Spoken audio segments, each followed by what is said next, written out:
dapat bang parusahan yung mga pumupula doon sa desisyon ng Korte Suprema na ibinasura ang impeachment complaint laban kay BP Sara? Well, unang-una, no? Sorry na lang talaga sa mga maasim. Pero sa mulat-mula, naniniwala naman ako na talagang walang ibang desisyon ng Korte Suprema kung hindi dapat i-dismiss yan. Kaya importante ako na nagva-vlog eh. Kasi pag ako nag-vlog, meron akong record kung ano yung mga sinabi ko. No? At sa mulat-mula, sinabi ko na talagang madi-dismiss yung kasong yan dahil ang pinagbabawal ng saligang batas ay yung mahigit sa isang beses na impeachment complaint laban sa isang impeachable officer. At syempre, pag pang-apat na impeachment complaint ang naging basihan ng articles of impeachment, yan ay sumusobra sa isa. 4 is more than 1. So sa akin, hindi mo na nga kinakailangan maging abogado para malaman mo na talagang mababasura yan. At ang mas mabuti pa, nagsalita rin ang Korte Suprema tungkol dun sa karapatan ng mga pinapaalis sa pamamagitan ng impeachment na meron silang karapatan na madinig at every stage of the impeachment proceedings. Totoo naman po yan. Kaya nga meron tayong proseso na nakasaad sa saligang batas na kinakailangan dumaan yan sa Committee on Justice at binibigyan ng pagkakataon talaga yung ini-impeach na opisyales na makasagot bago magbotohan. So talaga naman pong sa dati-dati na, talagang at every stage kapag merong karapatan na mapagkakait sa isang tao, kinakailangan siya ay madinig muna. Pero ngayon malinaw yan na pati sa impeachment ay merong karapatan na madinig ang isang opisyales na tinatangkang paalisin sa pamamagitan ng impeachment. Ngayon, eto na ngayon yung mga maaasim. Si Risa Ontiveros, naaabala ang aking kaluluwa. Ang drama naman yan. Pati kaluluwa naabala dun sa desisyon. Tapos meron pa mga senador ngayon na gumawa pa ng isang resolusyon na nagsasabi na dapat ipagpatuloy ang impeachment.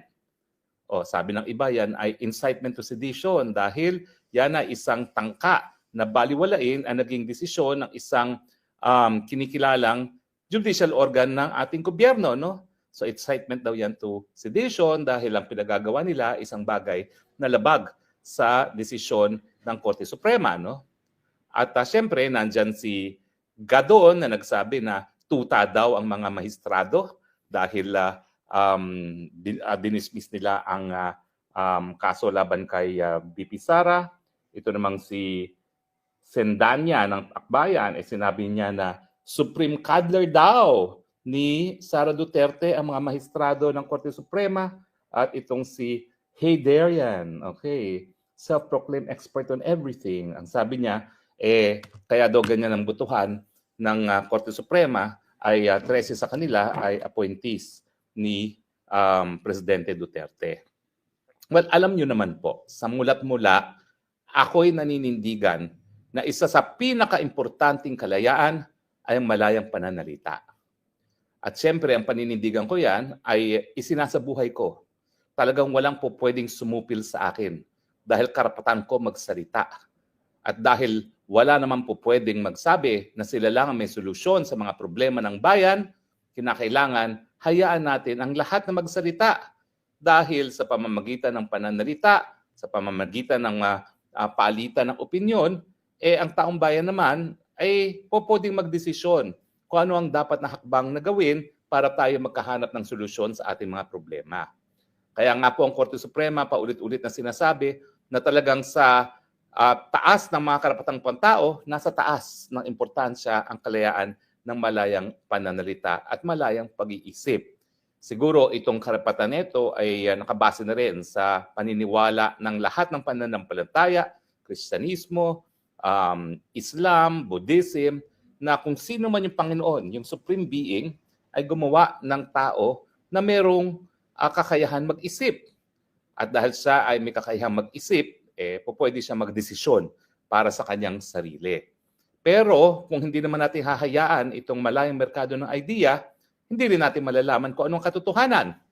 Kaya nga, maski yung mga masasakit na mga pananalita, yan ay protektado. In fact, ang sabi ng Korte Suprema, talaga ang dapat bigyan ng proteksyon ay yung mga hindi popular na mga salita. Kasi kung yan naman ay mga popular na salita, bakit mo pa kinakailangang proteksyon? Di ba? Well, ganyan pa rin ang paninindigan ko pagdating doon sa issue na dapat bang maparusahan ang mga pumupula sa Korte Suprema. Ang pinakahuling kliyente ko rito, matindi ang kaso, si Lorraine Badoy. Ngayon, si Lorraine Badoy, yun nga, di umano ay hindi nagtangka, nagbanta daw ng violence against the person of a judge. At syempre, ang sinabi namin dun sa petisyon ni Lorraine Badoy, alam mo, sa mulat-mula, sinabi na ng Korte Suprema, ang mga taong gobyerno, kasama na ang mga maestrado, hindi dapat balat sibuyas pagdating sa kritisismo. At syempre, ang Korte Suprema na mismo nagsabi na kung ang pula sa isang taong gobyerno ay may kinalaman sa kanyang trabaho, hindi yan libelous. At syempre, kung ikaw naman ay pupula dahil sa desisyon ng Korte Suprema, hindi yan dapat maging dahilan para ikaw ay maparusahan. So ako naman ay naninindigan na yung desisyon ko Lorraine Badoy na pinatawan lamang siya ng 30,000 fine ay isang pagkilala sa importansya ng karapatan ng malayang pananalita. Bakit? Pwede naman siyang ipinakulong. Diba? Dahil matindi yung paratang sa kanya na di umano nagbanta siya sa buhay ng isang nakaupong RTC judge. Pwede namang mas malaking fine ang ibinigay sa kanya. Pero dahil parang tapik lang ang binigay sa kanya na 30,000 fine, yan ay nagpapakita na binalanse lang ng Korte Suprema yung napaka-importanting karapatan ng malayang pananalita, doon din naman sa karapatan ng ating hukuman na itaguyod ang integridad ng ating hudikatura. Now, bakit ba kinakailangan itaguyod ang integridad ng ating hudikatura? Hindi naman yan para protektahan talaga yung mga damdamin ng mga justices. Kung hindi gaya ng sinabi ko kahapon, kapag ang taong bayan ay nawala ng tiwala sa hukuman, paano pa sila susunod sa mga desisyon ng hukuman? At kung hindi naman sila susunod sa mga hukuman, paano pa natin magkakaroon ng mapayapang mga pamamaraan para maayos ang mga gusot ng tao sa isa't isa? So talagang kung ninanais natin na magkaroon ng kapayapaan sa pamamagitan ng tinatawag na rule of law, kinakailangan galangin natin ang desisyon ng Korte Suprema o ng ating mga hukuman. Dahil kung hindi natin gagalangin yan, sino pa? Paano pa natin magkakaroon ng resolusyon yung mga hindi kasunduan? Di ba? Magpapatayan na lang tayo at ang resulta magkakaroon ng malawakang violence sa ating lipunan. No?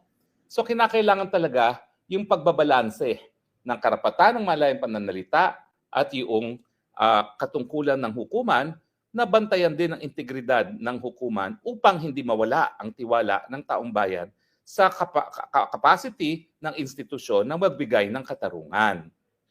Kaya nga, ang aking paninindigan, dahil nandyan ang karapatan ng malayang pananalita at nandyan yung importansya ng pananatili ng taong bayan sa integridad ng ating hudikatura, yung balanse na yan, kung ikay magpaparusa, dapat talaga napakaseryoso ng mga paratang laban sa hukuman na to the point na seryosong-seryoso siya na magkakaroon na tinatawag na clear and present danger.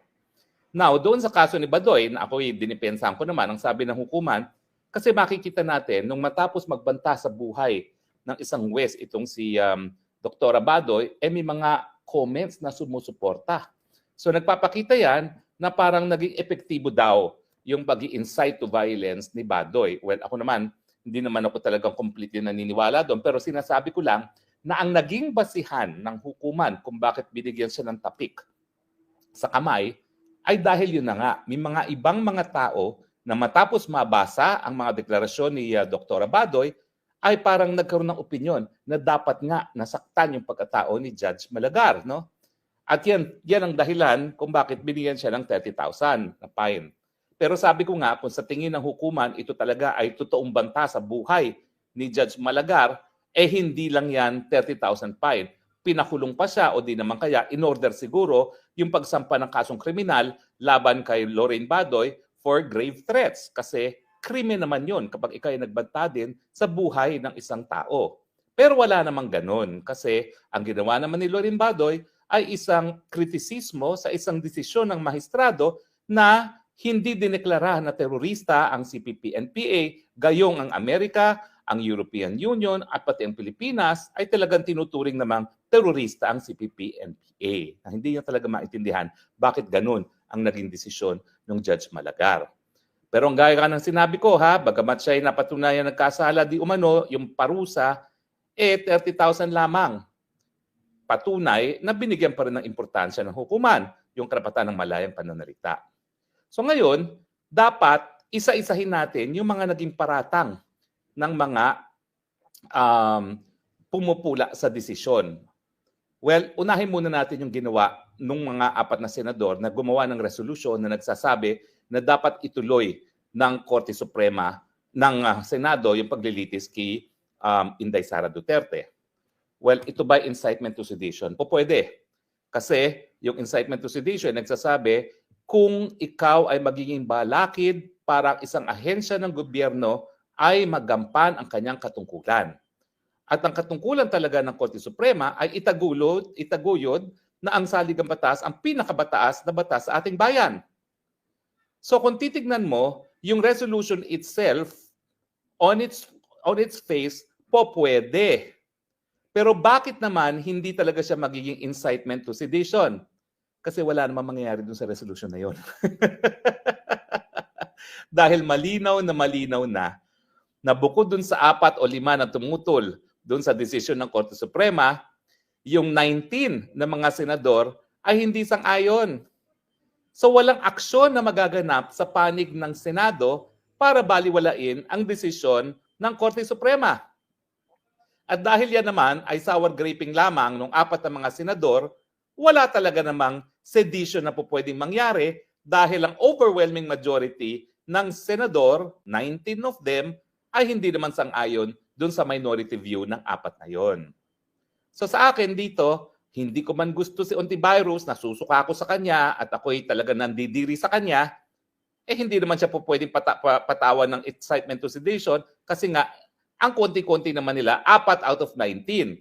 At hindi naman po pwedeng maging basihan yan ng kahit ng anong akto ng Senado.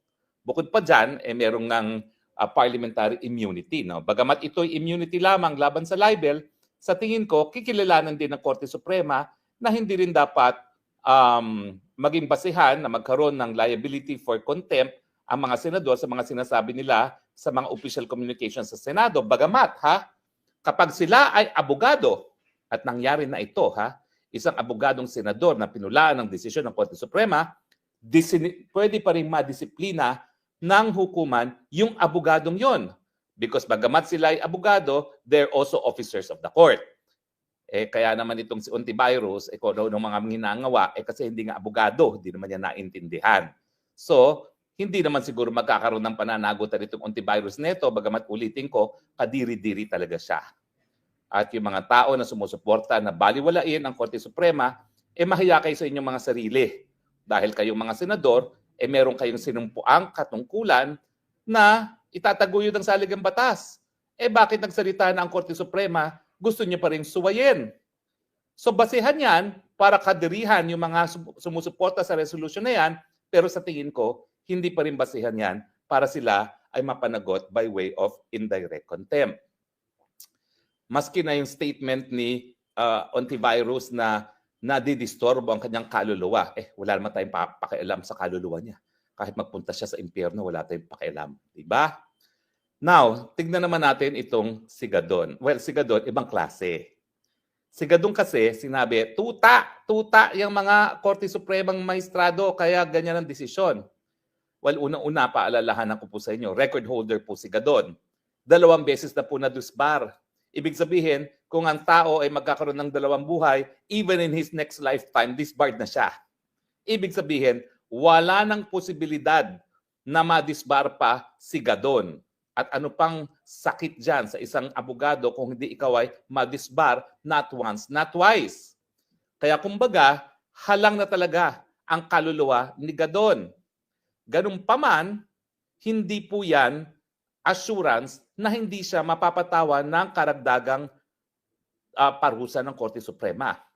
Ito ay tinawag niya na tuta ang mga maestrado kaya ganyan ang desisyon. Sa tingin ko, yung pananalita ni Gadon ay meron po talaga yung epekto sa taong bayan para mawalan sila ng tiwala sa integridad ng hukuman. Bakit? Kasi baganya't si Gadon ay si Gadon, pinakikinggan siya ng mga loyalista. At dahil merong mga nakikinig sa kanya mga yulista, miski kaunti lang sila, meron talagang sektor ng lipunan na po pwedeng mawala ng tiwala sa Korte Suprema dahil sa pagsabi niya na tuta ang mga mahistrado ng Korte Suprema. So sa tingin ko po, bagamat siya ay disbarred na, baka po pwede pa siyang mapatawan ng pangatlong disbarment. Kung po pwede ba yun? Baka po pwede pa yun. Pero po pwede patawan po yan ng karagdagang parusa. Kung hindi po pagkakakulong, baka yan ay pagbayad ng fine. Now, puntahan naman natin yung sinabi ng congressman ng Akbayan na cuddler daw ng si Sara Duterte, na yung mga maestrado daw ay cuddler ni Sara Duterte dahil kung hindi sila cuddler, hinayaan yung pananagutan. Well, unang-una, Mr. Akbayan, huy, siguro di ka na naman abogado kaya ganyan ka magsalita. Unang-una, merong presumption of innocence. So dahil hindi natuloy ang pagdinig ng kaso laban kay Inday Sara Duterte, ibig sabihin, meron pa rin presumption of innocence. Paano mo tatawagin ang mga justices na cuddler samantalang may presumption of innocence dahil hindi nga natuloy? Wala pang ebidensyang nahahain, puro paratang. Sasabihin mo lang na cuddler kapag alam mong kriminal. Wala namang pagkakasala pang napapatunayan si Inday Sara. Pero anong epekto nito sa hudikatura? Sa tingin ko, may pananagutan yan. Dahil pag sinabi mong cuddler, parang binibigyan ng proteksyon ng hukuman ang isang kriminal. Meron bang mga tao na po pwedeng maniwala rito? Po pwede po dahil nag-number 1 Akbayan. Di ba? Yan ay resulta ng sabuatan ng mga dilawan, ng mga loyalista at CPP teroristang MPA. Kaya number 1 Akbayan. At sa tingin ko, dahil tinawag niyang cuddler ang Supreme Court, hindi lang niya sinabi na kriminal ang Vice President, sinasabi rin niya na kriminal ang mga mahistrado dahil pinagtakban nila ang isang kriminal. O hindi ba mawawalan naman ng respeto at tiwala ang atang bayan dahil sa sinabi na Akbayan na number 1 party list? So kinakailangan, Korte Suprema, patawan ninyo ng parusa itong Akbayan representative na ito. Dahil kinakailangan yung binoto ng taong bayan, siguraduhin natin na sila yung nag-iinganyo na magtiwala sa institusyon. Hindi mawala ng tiwala. Palibasa, kalaban nila sa politika. Pag hindi sinang-ayunan ang isang petisyon para mapaalis yung kalaban, tatawagin na nilang cuddler ang Supreme Court. Sa tingin ko, they breached the line between freedom of expression and protecting the dignity of the court.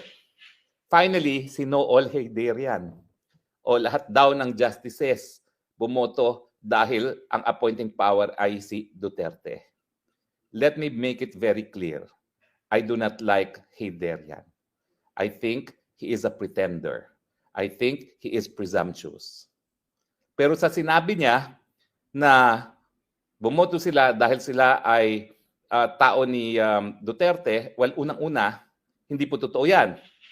Kasi may isang mahistrado, dalawang mahistrado na hindi appointed ni Duterte na bumoto in favor of the dismissal. Unang-una, yung sumulat ng decision mismo ay appointee ni Noynoy Aquino, si Senior Justice Marvic Leonen.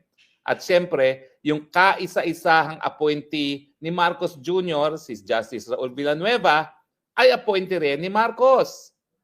So kung totoo na yung mayorya ay bumoto lamang dahil sa kanilang appointing authority, bakit naman kaya yung sumulat mismo ng desisyon at yung sarili mismong appointee ni Marcos Jr. ay sumang-ayon din sa dismissal?